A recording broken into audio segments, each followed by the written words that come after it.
வினோத் இல்ல அப்படின்றதே வந்து ஷாக்கிங் தான். சரி எல்லா இதுவும் இங்கேயுமே உங்களோட வன்மத்தை திணிக்கிறீங்களாடா அப்படின்ற மாதிரி நேர்மை, நியாயம் இதெல்லாம் ஒண்ணுமே கிடையாது அப்படின்ற மாதிரியா தான் இருந்தது.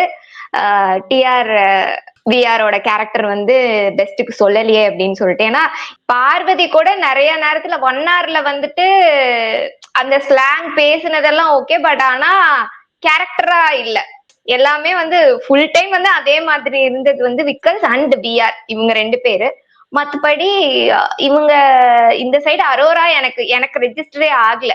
ஆக்சுவலி சுபிக்ஷா கூட ஸ்டார்டிங்ல கொஞ்சம் அந்த கேரக்டர் இன்ட்ரோடக்ஷன் அப்பெல்லாம் கூட அவங்க வந்து ஆக்ட் பண்ணாங்க. எவ்வளவுதான் கழுவி ஊத்துனாலும் நான் இப்படிதான் இருப்பேன். என்ன சொல்றது, நீ திருப்பி வந்து என்ன ஓன் பண்ணுங்கடா அப்படின்னு சொல்லி பிக் பாஸ் சேலஞ்ச் பண்ண பிக் பாஸ் ஆகவே ஆறாவது அப்படின்ற மாதிரி தான் எல்லாரும் இன்ன வரைக்கும் இருக்காங்க. ஆதிரை கூட அவங்க என்ன கேரக்டர்னு கூட எனக்கு ரெஜிஸ்டர் ஆகல. ஏதோ ஒரு கேரக்டர், என்ன கேரக்டர்னு சுத்தமா இல்ல.